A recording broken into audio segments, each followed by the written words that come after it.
નમસ્કાર વિદ્યાર્થી મિત્રો, આજે આપણે પ્રકરણ નંબર 8 ત્રિકોણમિતિનો પરિચય એનો 7મો ક્લાસ છે. સ્વાધ્યાય 8.2 માં પ્રશ્ન નંબર 1 નો 5મો પ્રશ્ન બાકી હતો, ત્યાંથી આગળ વધીએ. 5 cos² 60 + 4 sec² 30 - tan² 45 છેદમાં sin² 30 + cos² 30. તો આ બધાની કિંમત કોષ્ટકમાંથી જોઈને મૂકવાની છે. તો cos 60 ની કિંમત કોષ્ટકમાં કેટલી છે? તો cos 60 ની કિંમત કોષ્ટકમાં 1/2 છે. sec 30 ની કિંમત કોષ્ટકમાં કેટલી છે? આમ તો sec 30 એટલે cos 30 ના વ્યસ્ત. cos 30 ની કિંમત √3/2 આવે. તેનો વ્યસ્ત કરો તો 2/√3 થાય. એટલે 2 ના છેદમાં વર્ગમૂળમાં 3 કૌંસનો વર્ગ tan 45 ની કિંમત કોષ્ટકમાં 1 છે. sin 30 એની કિંમત જુઓ કોષ્ટકમાં તો 1/2 આવે.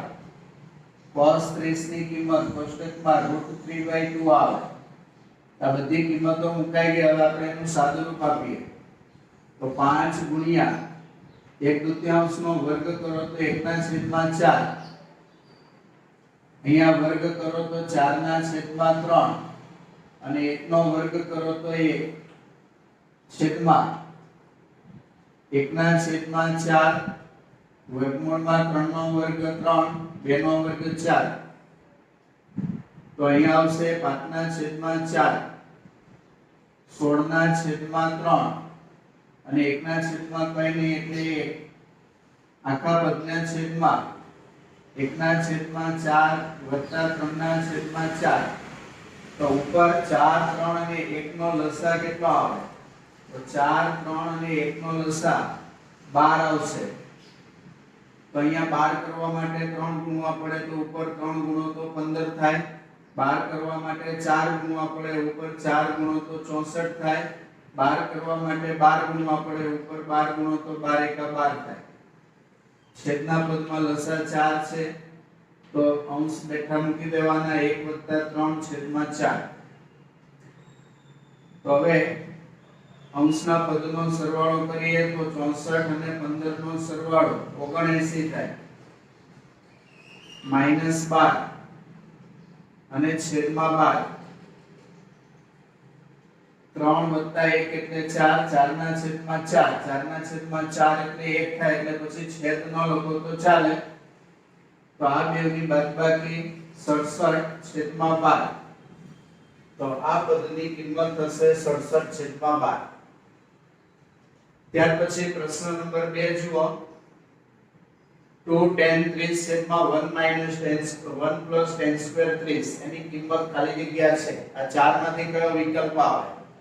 તો જુઓ, sin 60 ની કિંમત કોષ્ટકની અંદર √3/2 છે. cos 60 ની કિંમત કોષ્ટકમાં 1/2 છે. tan 60 ની કિંમત કોષ્ટકમાં 1/√3 છે. અને sin 30 ની કિંમત કોષ્ટકમાં 1/2 છે. હવે આપણે આની કિંમત કેટલી થાય તે જોઈએ. હવે tan 30 ની કિંમત 1/√3 આવે. 1 પ્લસ tan 30 ની કિંમત 1/√3 કૌંસનો વર્ગ. હવે ગુણાકાર કરીએ તો 2/√3 1 1/3 તો 2/√3 લસા લઈએ તો 3 + 1/3 તો 2/√3. આનો પદ વ્યસ્ત કરીએ તો 3 અંશમાં આવે અને આ 4 છે એ છેદમાં આવે. 3 ના અવયવ પાડીએ. 3 ના અવયવ તો આમ પડે નહીં પૂર્ણાંક સંખ્યાઓમાં. અસમય સંખ્યાઓમાં જોઈએ તો √3 * √3 એમ લખાય. જ્યારે 4 ના અવયવ 2 * 2 તો 2 2 ઉડી જશે. √3 ઉડી જશે તો √3/2 આવે. તો √3/2 ચાર વિકલ્પમાંથી પહેલા વિકલ્પમાં આવે છે એટલે આનો જવાબ sin 60 થશે. એટલે જવાબ આવશે એ વિકલ્પ એ sin 60 એનો જવાબ છે.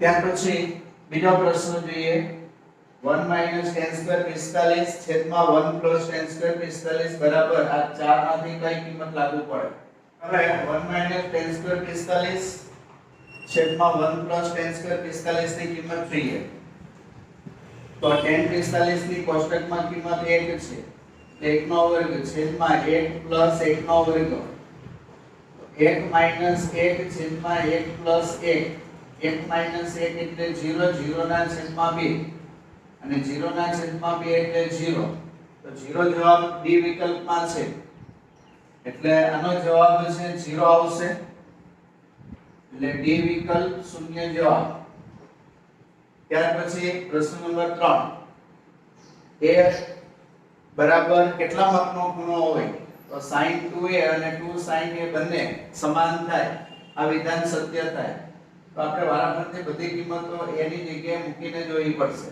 તો પહેલા sin 2a એમાં 0 મૂકીને જોઈએ જો a બરાબર 0 હોય તો sin 2a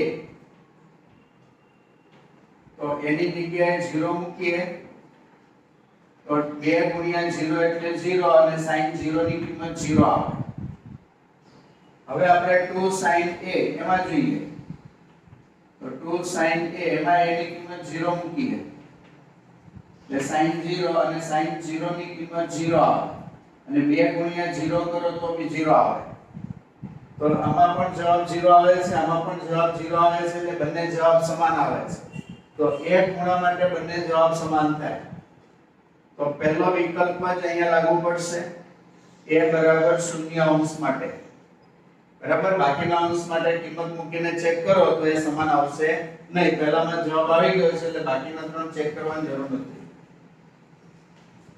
ત્યાર પછી ચોથો પ્રશ્ન જુઓ 2 tan 30 છેદમાં 1 માઈનસ tan સ્ક્વેર 30 આનો આ છે આમાં પ્લસ હતા જ્યારે આમાં માઈનસ છે તો આ ચાર માંથી કયો વિકલ્પ આવે તો આ ચારેયનો જવાબ cos sin એટલે 1 ના છેદમાં 2 sin sin એટલે √3/2 tan sin એટલે 1 ના વર્ગમૂળમાં 3 અને sin 30 એટલે 1/3 હવે આની કિંમત કેટલી આવે છે તે જોઈએ tan 30 તો tan 30 ની કિંમત 1 ના છેદમાં √3 1 માઈનસ tan 30 ની કિંમત 1 ના છેદમાં √3 tan સ્ક્વેર છે તો ઉપર સ્ક્વેર કરીએ આ પદ થશે 2 ગુણ્યા 1 ના છેદમાં √3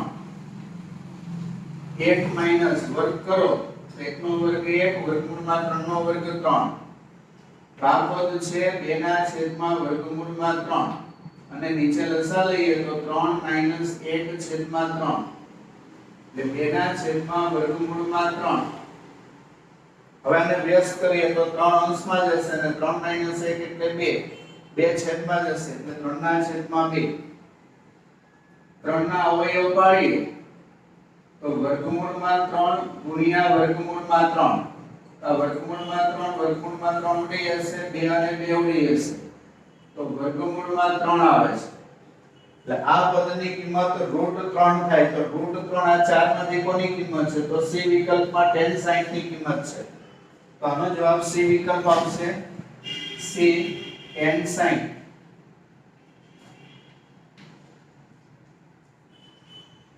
ચલો હવે પ્રશ્ન નંબર 3 માટે જુઓ tan a + b બરાબર √3 અને tan a - b બરાબર 1 ના છેદમાં √3 a - b a + b એક ખૂણા છે અને એક ખૂણાનું મૂલ્ય 0 થી મોટા 90 કે 90 કરતા નાના છે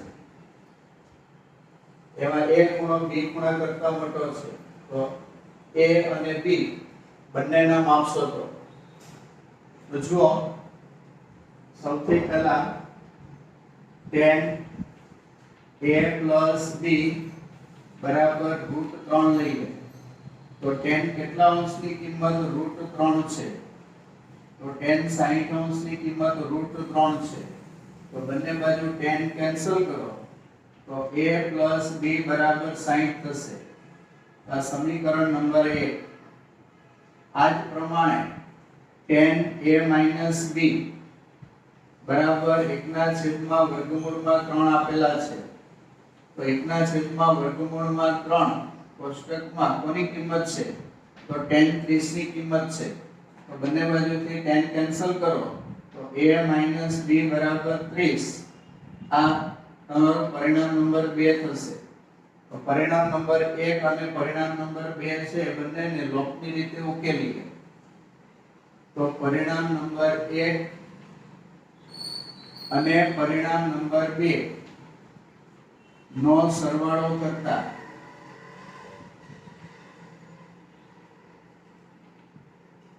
તો a + b બરાબર 60, a - b બરાબર 30. તો પ્લસ b માઈનસ b ઉડી જશે. a પ્લસ a એટલે 2a, 60 + 30 એટલે 90. તો એને કરતા બનાવો તો 2 છેદમાં જાય તો 90/2 એટલે 45 આવે. તો a નું માપ 45 થશે.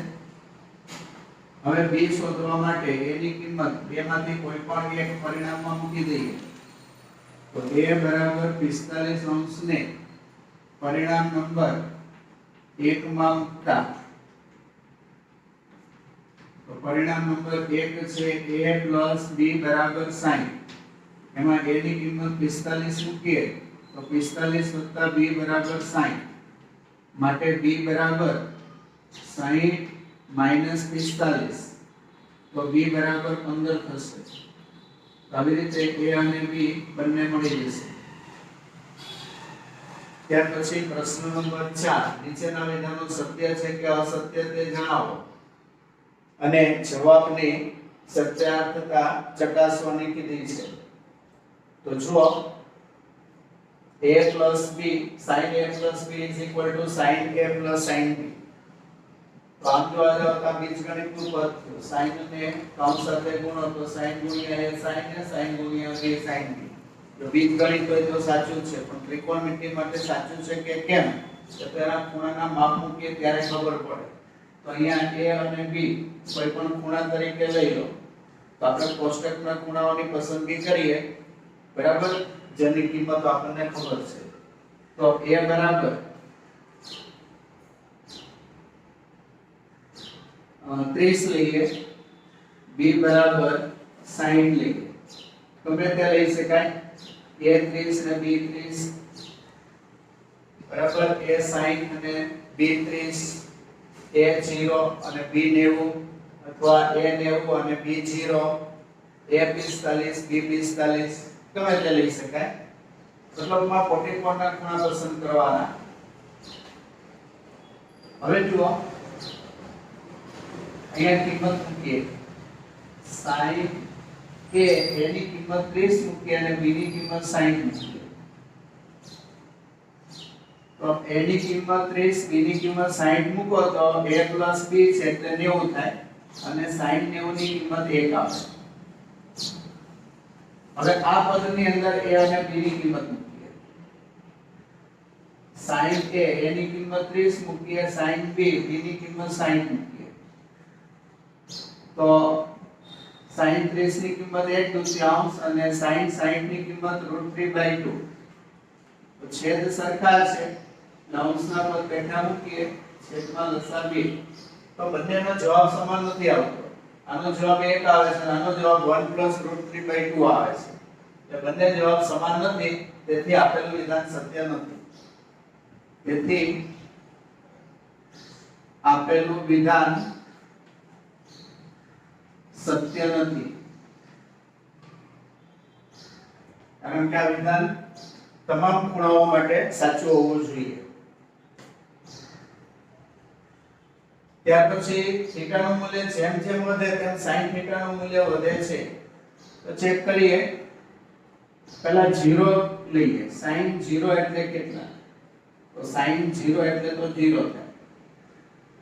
ત્યાર પછી કોષ્ટકમાં ચડતી કિંમત છે, બરાબર, 0 પછી 30 પછી 45 પછી 60 પછી 90, તે દરેક માટે આપણે કિંમત જોઈએ. તો sin 30 ની કિંમત 1/2, 1/2 એટલે 0.5 અથવા તો 0.50. પછી sin 45, તો sin 45 ની કિંમત 1 ના છેદમાં વર્ગમૂળમાં 2 છે. હવે છેદમાંથી રૂટ કાઢી નાખવા હોય તો છેદનું સમીકરણ કરવું પડે. આનું છેદનું સમીકરણ કરવા માટે અંશ અને છેદ બંનેને રૂટ 2 વડે ગુણવા પડે. તો ઉપર રૂટ 2 આવે અને નીચે રૂટ 2 ગુણ્યા રૂટ 2 કરો તો 2 આવે. તો રૂટ 2 એટલે એની કિંમત 1.41 છે છેદમાં 2. તો ભાગાકાર કરો તો 7 દુ 14, પછી ભાગનું ચાલે 0, 5 દુ 10 અને પોઈન્ટ પછીના બે અંકમાં લખવો હોય તો છેલ્લો અંક કાઢી નાખવાનો, પણ છેલ્લો અંક 5 કે 5 થી મોટો હોય તો આગળ એક ઉમેરી દેવાનો. તો 0.71 થાય. એટલે sin 45 ની કિંમત 0.71. ત્યાર પછી આપણે sin 60 જોઈએ. તો sin તો √3/2. તો વર્ગમૂળમાં 3 ની કિંમત 1.73 છેદમાં 2 ભાગાકાર કરો તો 8 દુ 16, 1 દુ 6 દુ 12, 1 દુ 5 દુ 10. ચલો અંક કાઢી નાખીએ તો 0.86 છે એટલે 0.87 કરવાના. અને ત્યાર પછી sin 90. તો sin 90 ની કિંમત તો 1 છે. તો તમે જુઓ 0, 30, 45, 60, 90 ખૂણાનું માપ વધતું જાય છે. થીટાની કિંમત, થીટા એટલે ખૂણો, ખૂણાની કિંમત જેમ જેમ વધે છે તેમ તેમ sin 0 તો 0, sin 30 0.50, sin 45 0.71, sin 60 0.87, sin 90 એટલે તો કિંમતો વધતી જાય છે. 0 થી 0.50 મોટા, એનાથી 0.71 મોટા, તેનાથી 0.87 મોટા, તેનાથી 1 મોટા. એટલે જેમ જેમ થીટા વધે તેમ તેમ sin થીટાનું મૂલ્ય વધતું જાય છે. તેથી આપેલું વિધાન સત્ય છે. તેથી આપેલ વિધાન સત્ય છે. આવું જ ત્રીજામાં કીધું છે. થીટાનું મૂલ્ય જેમ જેમ વધે છે તેમ cos થીટાનું મૂલ્ય વધે છે. તો એના માટે પણ જુઓ, પહેલા આપણે cos 0 લઈએ. cos 0 ની કિંમત 1 છે. ત્યાર પછી cos 30 લઈએ. તો cos 30 ની કિંમત √3/2 છે. અને √3/2 ની કિંમત હમણાં જ આપણે મેળવી 0.87. પછી cos 45. તો cos 45 એટલે 1 ના છેદમાં √2 અને 1 ના છેદમાં √2 છે એની કિંમત પણ આપણે મેળવી 0.71. ત્યાર પછી લઈએ cos 60. તો cos 60 ની કિંમત 1/2 છે. 1/2 એટલે 0.50. અને ત્યાર પછી લઈએ cos 90 અને cos 90 ની કિંમત છે 0. તો અહીંયા તમે જુઓ ખૂણાનું માપ વધતું જાય છે. પણ cos નું મૂલ્ય cos 0 એટલે 1, cos 30 એટલે 0.87 એના કરતા નાના થયા. cos 45 એટલે 0.71, 0.87 થી 0.71 નાના છે. cos 60 નું 0.50 તો 0.71 થી 0.50 નાના. cos 90 ની કિંમત 0, બરાબર, 50 પછી 0. તો cos ની વેલ્યુ ઘટતી જાય છે. થીટા ની વેલ્યુ જેમ જેમ વધે છે તેમ cos થીટા ની વેલ્યુ ઘટતી જાય છે. તો અહીંયા કીધું છે વધે છે. તેથી આપેલું વિધાન અસત્ય છે. થીટા જેમ જેમ વધે તેમ તેમ cos થીટા નું મૂલ્ય ઘટે છે. તેથી આપેલું વિધાન અસત્ય છે. તેથી આપેલું વિધાન અસત્ય છે.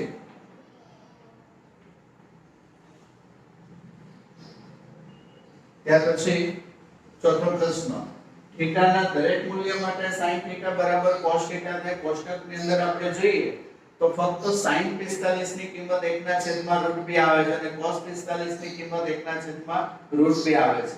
બાકીના કોઈ પણ ખૂણા માટે sin અને cos ના મૂલ્ય સમાન થતા નથી. તેથી આપેલું વિધાન અસત્ય છે. આપેલું વિધાન અસત્ય છે. કારણ કે માત્ર થીટા બરાબર 45 અંશ માટે જ sin થીટા બરાબર cos થીટા થાય છે। ત્યાર પછી ચલો પ્રશ્ન a બરાબર 0 માટે cot a અવ્યવસાયિક છે તો cot a એટલે શું? તો અહીંયા a ની કિંમત 0 મૂકવાની છે એટલે cot 0 થાય અને કોષ્ટકમાં આપણે જોઈએ છીએ cot 0 ની કિંમત અવ્યવસાયિક છે, ઇન્ફિનિટિવ છે। તો આપેલું વિધાન સત્ય છે, આપેલું વિધાન સત્ય છે। અહીંયા તમારો સ્વાધ્યાય 8.2 પૂર્ણ થાય છે। નેક્સ્ટ પીરિયડમાં આપણે 8.3 અને એની થિયરી જોઈએ।